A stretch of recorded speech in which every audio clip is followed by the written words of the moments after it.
Oh, the humanity. Oh, the humanity. Adrian Newey is about to leave Red Bull, and I can't believe it, even though we've been talking about it, and it just makes sense at this stage. I still can't believe it. I'm like shell shocked somehow. You know, and it's one of those things that you didn't think you'd ever see. Hell freezing over. Lewis Hamilton winning a second championship. Nicholas Latifi leaving F1 for good. Like, it's one of those things where I doubted, could barely conceive of it, like a black swan of kinds. I just can't believe that Adrian Newey is leaving. And what's he leaving to do? Is he even going to hang around it in F1 chat?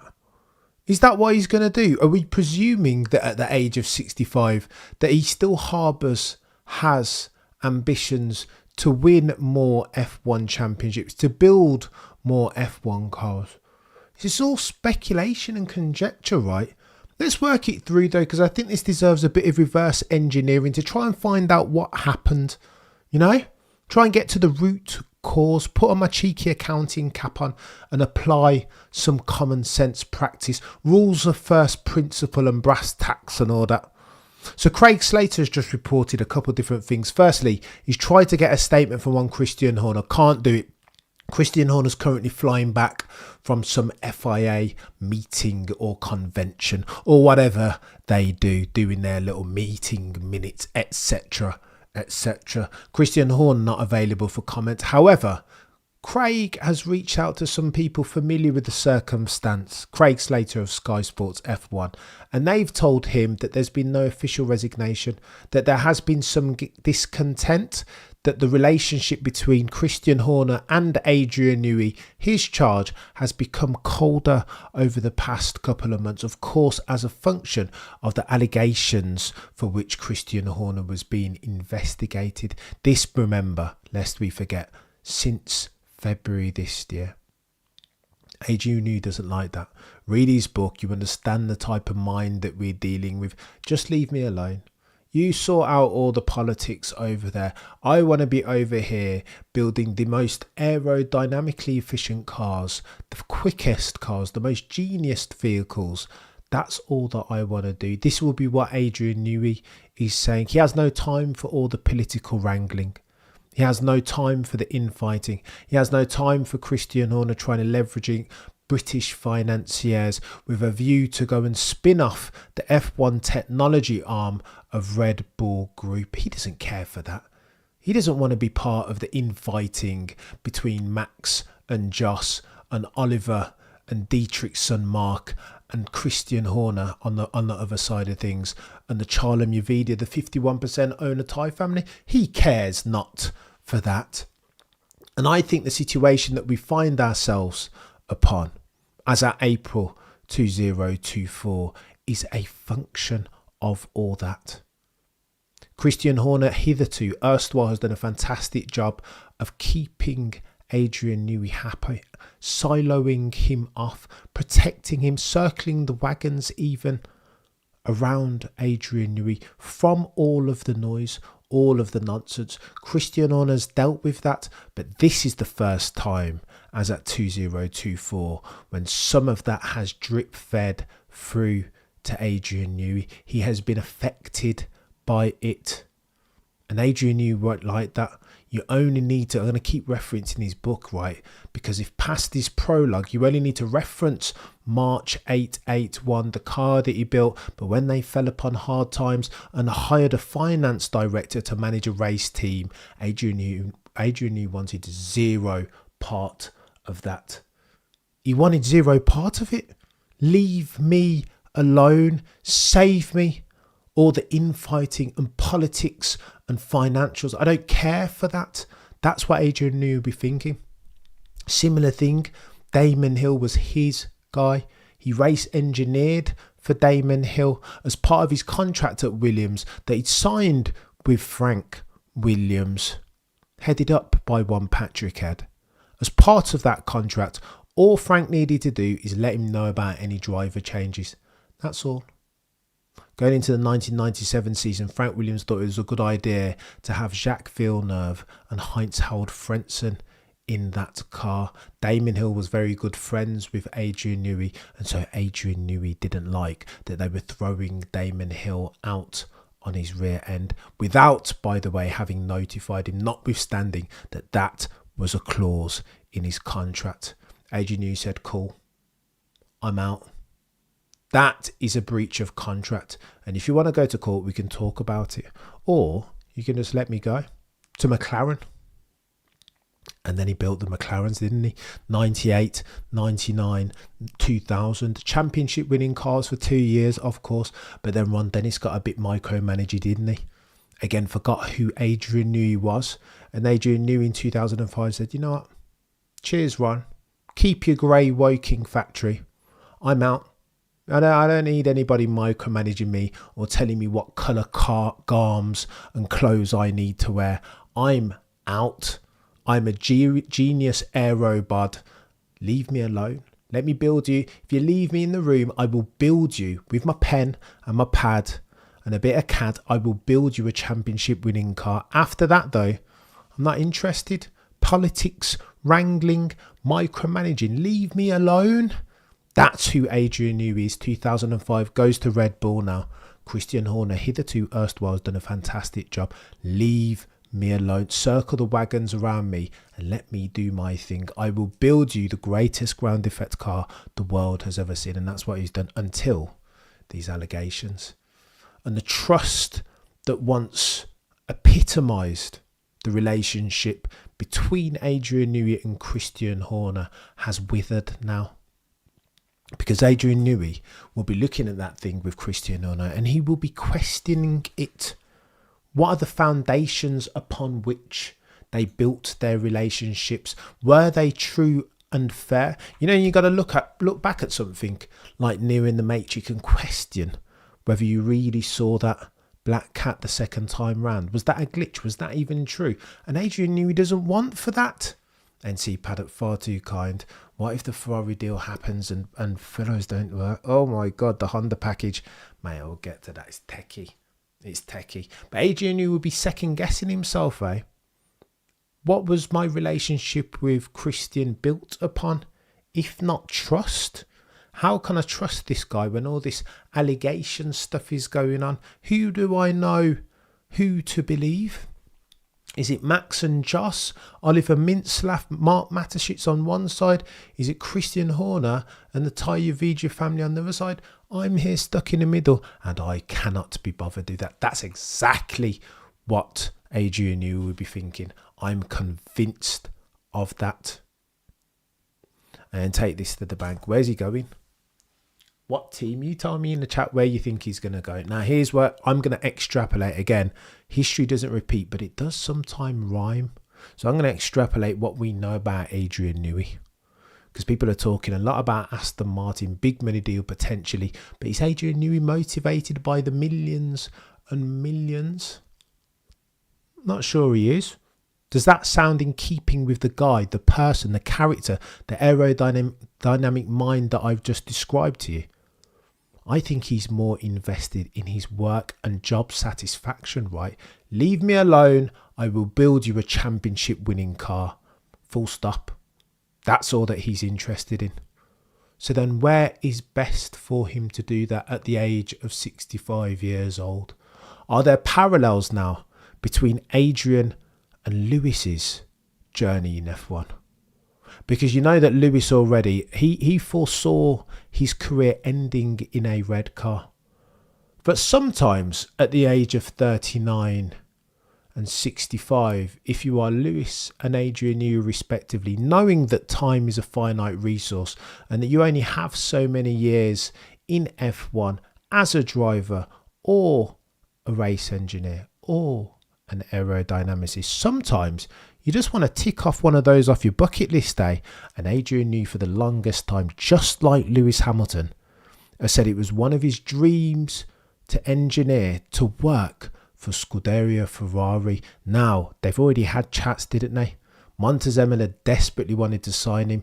And to engineer for that, he went over to Bologna, right, to have a conversation. Chat, where was he the other day? You tell me, where was Adrian Newey the other day? If not in Bologna again. He was in Bologna. Now, they scapegoated it. Listen, they said, you know what? Joey, you're a legend. Thank you so much. Far too kind, sir. NC Paddock 2. GOAT F1 channel, by the way, on YouTube. He was in Bologna again the other day, wasn't he, Adrian Newey? They said he was there testing at Mugello. You saw it on Instagram, but what else was he doing there? This is my question to you. What else could Adrian Newey have been doing there? Isn't it convenient that all of these circumstances converge, happen concurrently? I think it's more than convenient. Sometimes it isn't just happenstance that these things start to happen. What, you mean to tell me that Adrian Newey all of a sudden becomes discontented with his situation at Red Bull, and then within the next couple of weeks you see him at Bologna? Are you connecting the dots? Are you guys seeing what I'm seeing? And again, it's ultimately conjecture and speculation. I don't know. I'm not close enough to the circumstance, nor am I close enough to Adrian Newey, but I'm just painting the picture right. I'm connecting the dots that outline the most likely outcome here, the most likely scenario. So there you go. There are my cards on the table. I think it potentially will be Ferrari, lest we forget on many occasions. And again, this is similar. When I started to talk about Lewis and Ferrari, similar. NC Paddock, there was familiar faces at Aston, says NC Paddock. The power unit is familiar at Honda, wants to continue working with Verstappen. Ferrari have politics of their own. It's a very good shout, NC Paddock. But let me tell you this, yeah.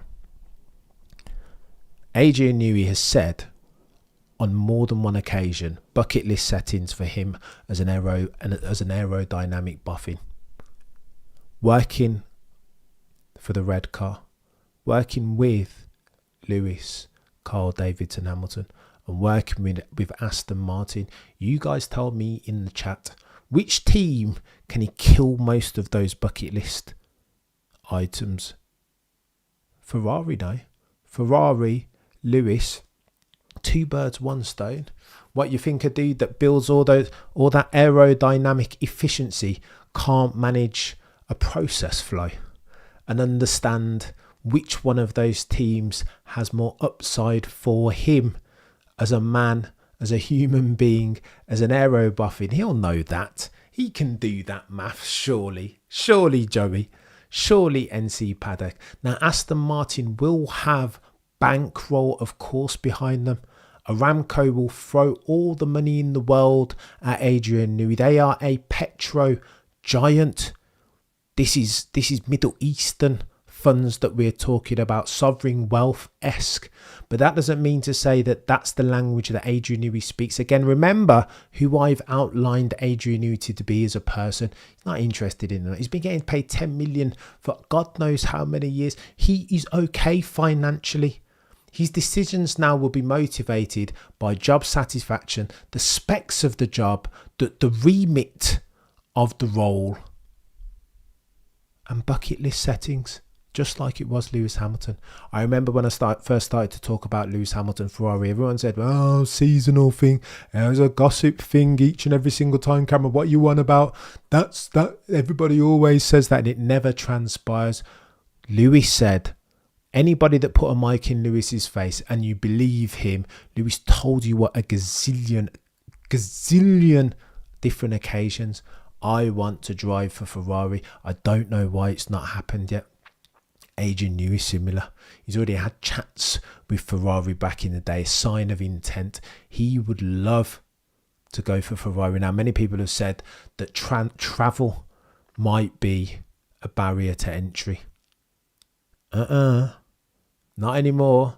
They will give him whatever he wants, right? He can dictate his own terms, write his own number on that Ferrari contract. If Ferrari is smart, if John Elkann has had his Weetabix, that's exactly the tone of their conversation.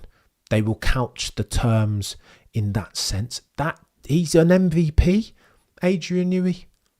He's an absolute MVP. Somebody just said that Max Verstappen plus Craig Slater, Max Verstappen plus Lewis Hamilton is still not greater or equal to the power that Adrian Newey brings. You would rather have Newey than both Lewis and Max.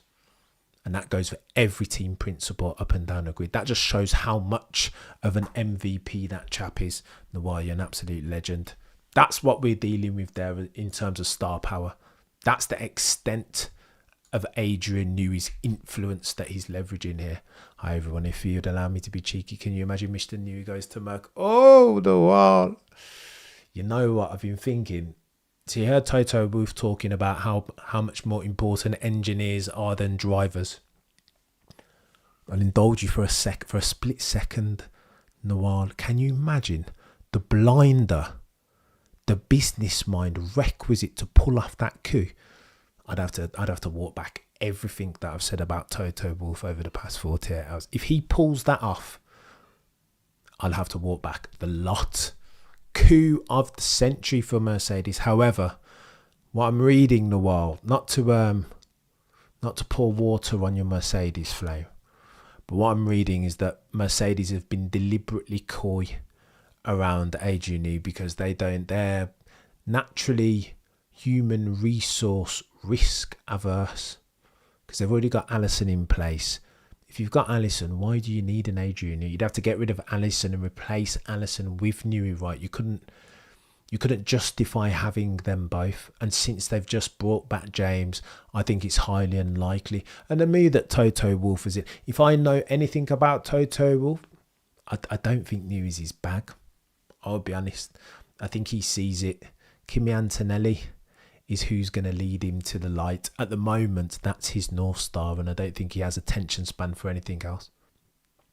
But back to Newey here for a second. Like Lewis Hamilton has been saying that he always wants to work for Ferrari. I don't know why, for Pete's sake, that people don't believe these people when they're talking. Same with Lewis Hamilton. Each and every single time when asked about Ferrari, I don't know why it's happened, why it hasn't happened already, Lewis would say. I always wanted to drive that red car. Similarly, Newey said, I always wanted to work with Lewis Hamilton, tick, and I always wanted to work for Ferrari. It's sad that it's never happened. So what else do you need? Are we making Adrian Newey out to be a liar around here? Not me. I think he's telling you the truth. He wants to go and work for Ferrari. So if they can put together the right financial package, the right circumstance, the right job remit, he'll be over there, man. He's already got Lewis. And plus, you know what, Will? Thank you so much, sir. You're too kind.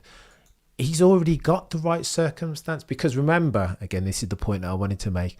Barrier to entry previously was his missus. Again, lost 2 marriages. Has Adrian Newey. One because he's running back and forth to IndyCar. In fact, I think you could chalk.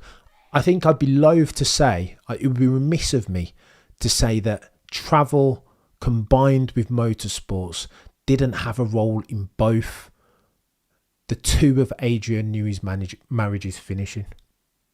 And that's sad, right? So you want to consider now going forward, he won't want to upset the apple cart with his current spouse.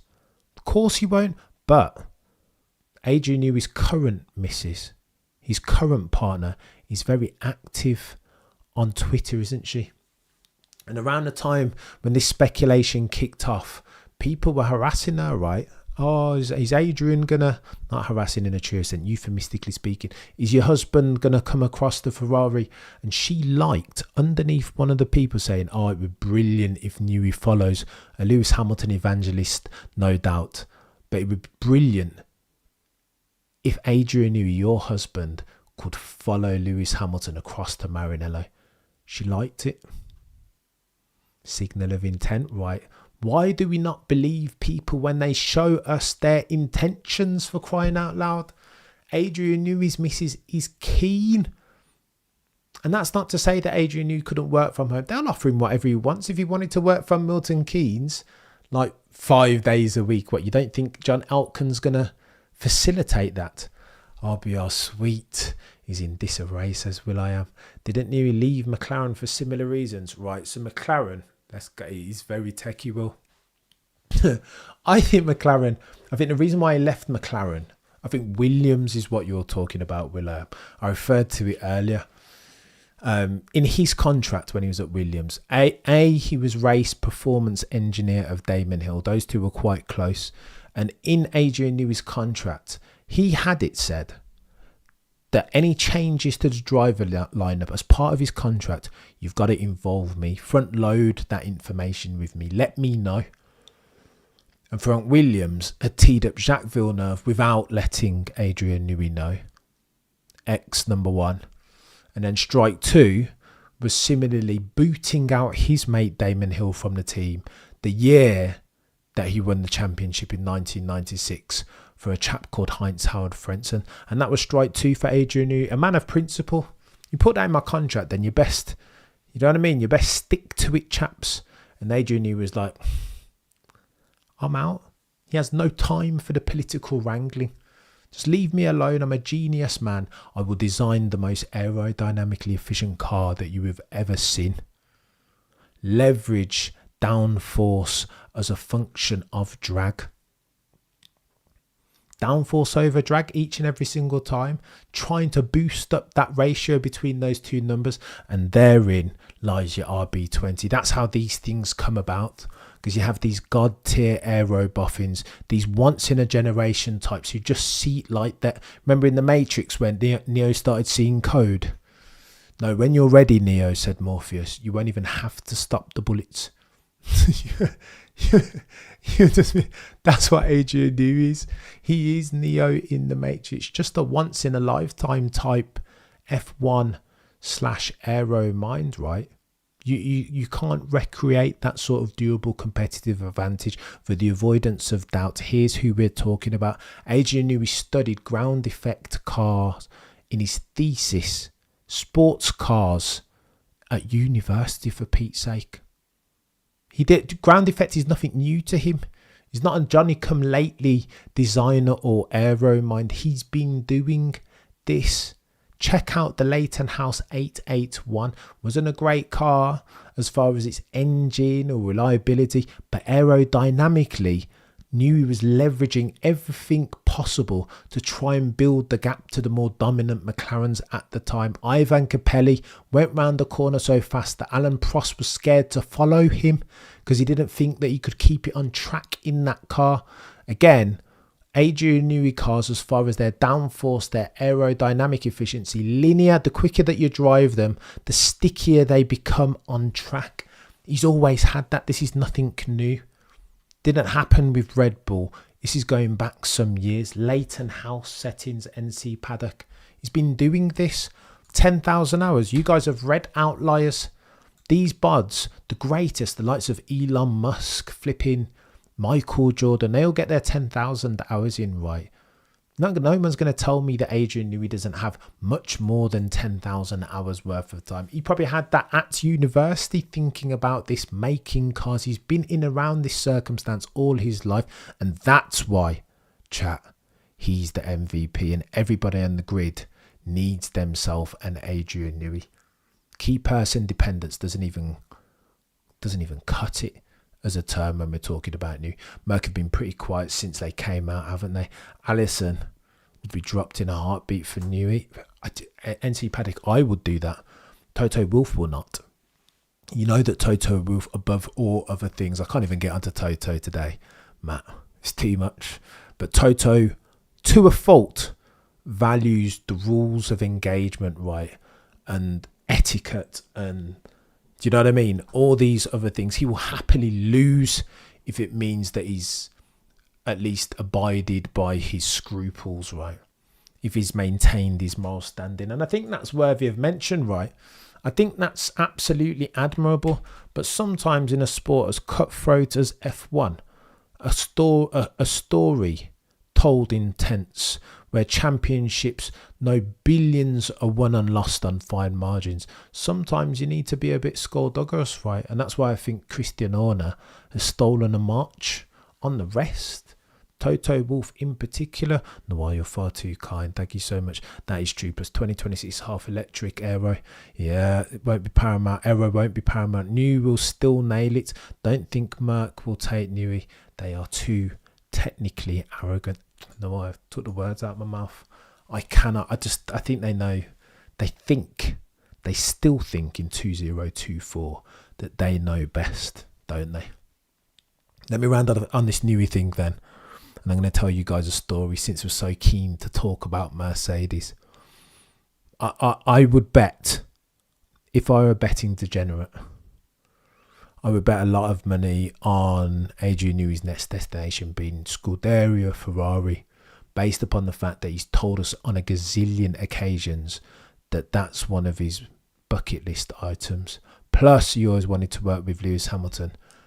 Two birds, one stone. It just makes sense. Two birds with one stone summarises Adrian Newey's approach to aerodynamics and building cars. My guy Peter Windsor said it best. When you get Adrian Newey, you're not just getting an aero guy. You're getting a race engineer. He races cars and bikes. You're getting a dude, a guy that understands the sport and what's required to become a champion holistically, in a way that probably nobody else does in 2024. A ground effect guy through and through. Who on the earth knows more about ground effect and how to leverage ground effect than Adrian Newey? You guys tell me. And the world's right that in 2026 it will be different. But he even the rule set's right.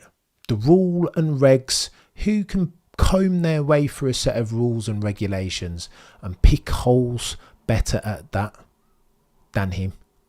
He speaks about it in his book.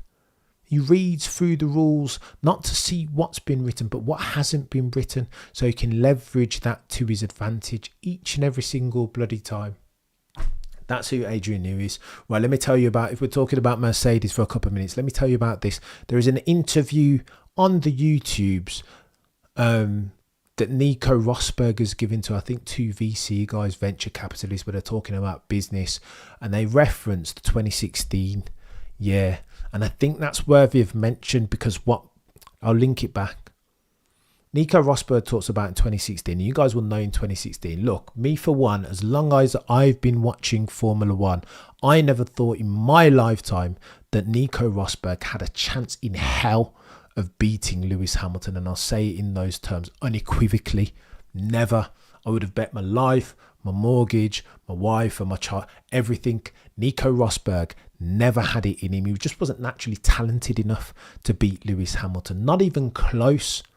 And the first 2 years that they raced together in that Mercedes, 14 and 15, circa 60 points between the pair. It wasn't close because it's Lewis Hamilton, right? Once in a generation type talent. Nico Rosberg was good, but he was more, I think he profited. His career was a function of his dad's success, right? KK Rosberg, champion in 82. Like, that's who Nico Rosberg was even. They raced as teenagers, and Nico Rosberg said it himself, that in all the formula, in all the times that he'd raced Lewis Hamilton over the course of a season, he never ever won, not once. Might take a cheeky race off Lewis, but over the course of a championship, never in your life. If you dreamt, Nico Rosberg, that you'd beat Lewis Hamilton, you had to wake up and apologise. Muhammad Ali settings. True story though. So I've always been fascinated. At the time I was repelled by it. I was disgusted by it. The reliability issues. It was a fortuitous champion was Nico Rosberg in 2016. But since, as I've become grey of beard, I've become more fascinated by that 2016 circumstance. Being, how did Nico Rosberg get it over the line? Of course, there was fortuitous circumstances. Luck, they say, is where opportunity meets preparation. So how did Nico leverage that? Because I'm keen to understand, you just want to learn life lessons that you can parlay into your everyday. I'm keen to understand how David beat Goliath in an F1 sense. He talks to it on this podcast interview. There's Nico Rosberg, the German one-time champion. He speaks to it specifically, and I think the Mercedes guys, the guys and girls at Brackley and Brixworth, in particular Toto Wolff, need to sit down and watch this interview and take notes, extensive ones. Here's what Nico had to say, because they asked him, how did he get it done in 2016? How did you do it? He said, I'm going to try and remember his turn of phrase because it was very specific what he said. He wanted to maximise for every single incremental marginal gain. As well, you guys know that he took off the paint off his helmet to save weight. 30 kilograms, 3,000th of a second or whatever. That's your exhibit A. Your exhibit B, barely saw his bloody family. He knew that the level of industry and endeavour requisite to beat a Lewis Hamilton was here. He'd been operating here. The word that he kept on using was commitment. He knew the level of commitment it was going to take to defeat a Lewis Hamilton over the course of a season. He got the assignment and he applied himself to a fault, 1,000%. Surely, Mercedes, there are lessons to be learned from this as at April of 2024. There's another phrase in particular that I think Toto needs to... We've taught ad infinitum as Lewis Hamilton fans and F1 fans about the way in which Toto Wolff, as an inspirational, pioneering team principal, has spoken to the world's press and media, and the way that sometimes, if you are sensitive as a Lewis Hamilton fan or as Lewis Hamilton himself, you will see statements like, well, the only reason why Lewis did so well is because the rest of them flopped it, because everybody else, they were holding up the mid-pack. Statements like those, they're backhanded compliments, right? And you can see how, as Lewis Hamilton fans, and a sensitive Lewis Hamilton, if he hasn't had his Weetabix that morning, might feel a bit disenchanted by that. You are my team principal. Go out to bat for me. Defend me. Praise me. Celebrate in my victories, right? Even if it was a second place, it's an SH1T box of a car and Lewis Hamilton managed to get it done. Praise him for that as his All right, if you're Christian Horner, then go in hard each and every single time. Yeah, that's fair game because you are rivals. But if we are supposed to be allies, even if I am on sabbatical and leaving next year, surely praise me in the here and now. Motivate me. Motivate the rest of the team. Morale is important in any team structure, surely, especially if success is the ultimate end goal. Don't tell the truth all the time because you don't need to. You guys have heard me say that a gazillion times now. Yeah, here's what Nico Rosberg had to say. Again, remember, maximize all the marginal incremental gains is the thesis. This is the umbrella term in which we couch this conversation. Here's what Nico had to say that I think Toto Wolff needs to watch back and learn from as far as his comments. Nico said this or something to this effect. I had to get in a mental coach. I had to get in a sleep doctor. I had to get with my trainer. Those are the people that I saw most frequently because every single time, all I did, we raced and we optimized for the race. And then I started to think about the next race and how to optimize for that, how to get the best sleep, how to eat the best, drink the best, train the best, race the best. This is where Nico was going. And then this is the piece that I want you guys to take note of because this one, will.i.am, is absolute chaos. And this is the one that Toto Wolff needs to remember because it's techie. It is very, very techie. Here's what Nico said when he was talking to his mental coach. Every race weekend, the question would be, and again, there was acrimony, to set the scene, there was acrimony in 2016 between Nico and Lewis, and it got techie, didn't it? Barcelona, there was the incident, and there was Lewis throwing the hat back at, do you know what I mean? It got techie between the two of them. There was acrimony. They didn't like each other. They were friends back in the day. Every single race weekend, Nico said, he would get there and the world's press and media would ask him one question. Are you focused on the championship, Nico?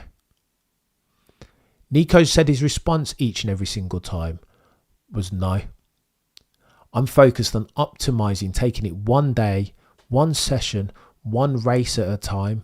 I'm not focused on the championship. That, though, chat, Nico Rosberg confessed in this interview, was a lie. His mental coach told him to take the pressure off himself by not talking to the world's press and media about the bloody championship. Because when you do, all that you do is downside your utility, right? You are minimizing the probability that you're going to go and deliver and execute. You are bringing pressure onto yourself. You have to have broad shoulders, Nico said. So every time he got asked that question, Nico said, of course I was focused on the championship. Are you kidding me? My dying wish, my one dream was to replicate the feats of my old man, Nico Rosberg, right? That was my one dying dream.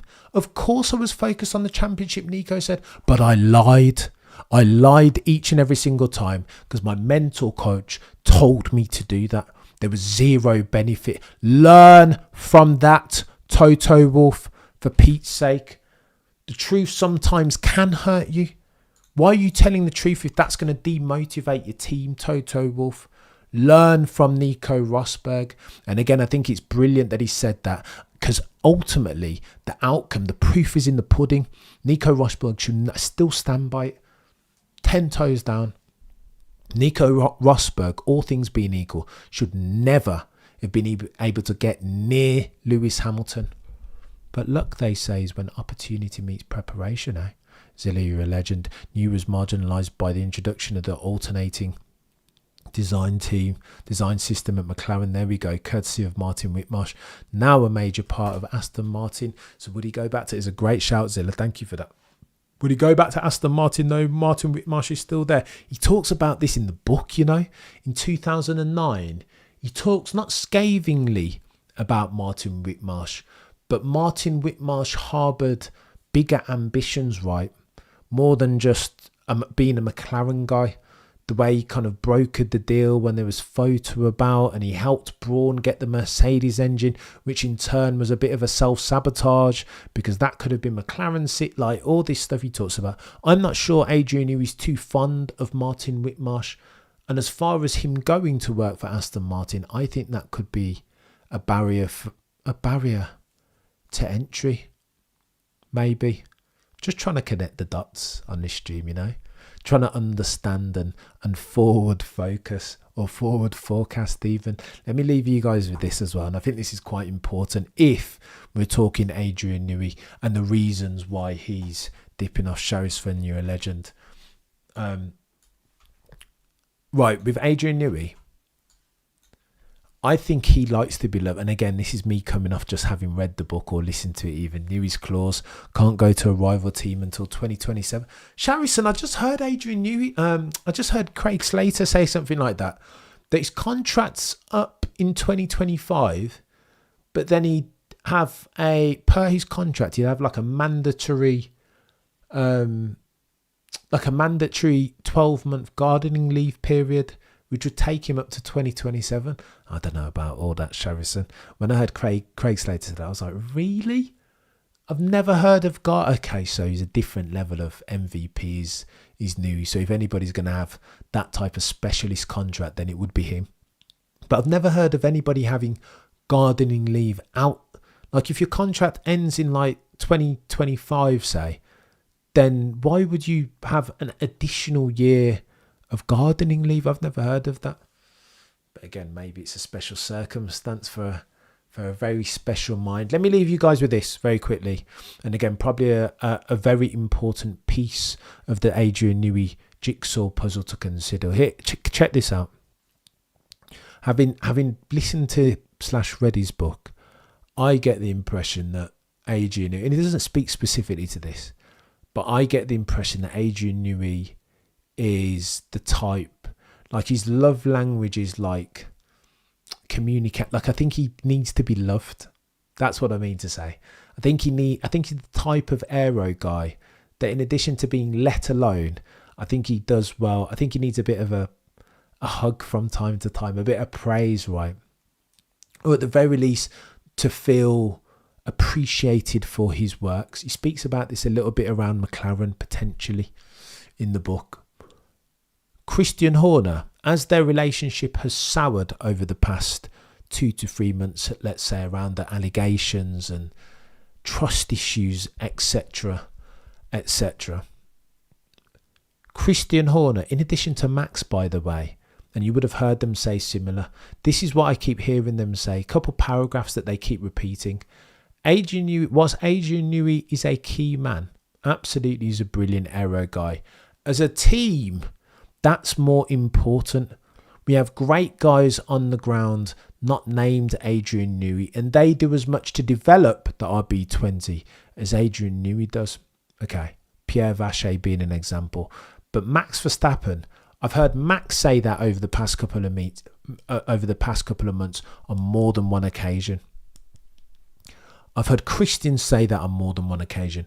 I've heard Helmut Marko say that on more than one occasion. Post the Grand Prix the other day, Adrian Newey was collared by Ted Kravitz. Ted Kravitz asked him, how has he gone about evolving this car? Like, how have you done it? And he leaned into it and he said, listen, it is a bit of an evolution, but what I try to do is develop a really, really good car and then just iterate for it. Not trying to recreate the real cool tick.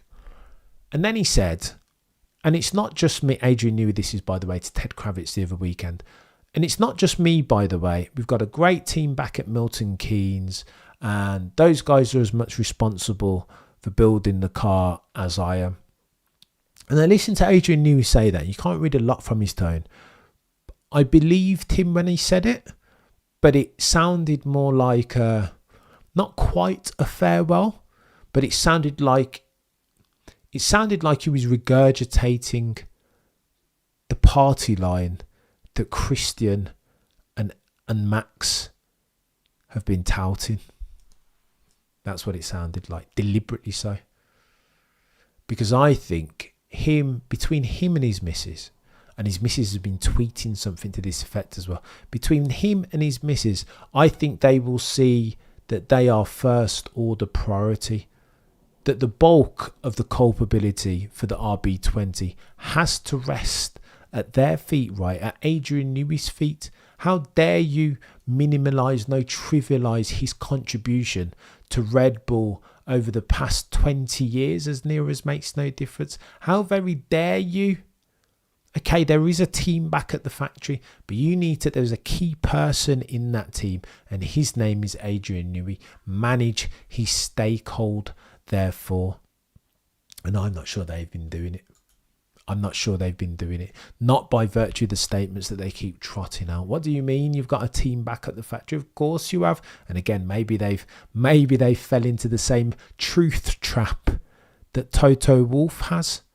Understand that the truth can hurt you sometimes. Nico Rosberg, by virtue of his commitment to not saying that he was focused on the championship, is testament to that. Sometimes the truth can hurt you if your business is F1 and managing a large team and fostering rapport even, and managing key personnel stakeholder.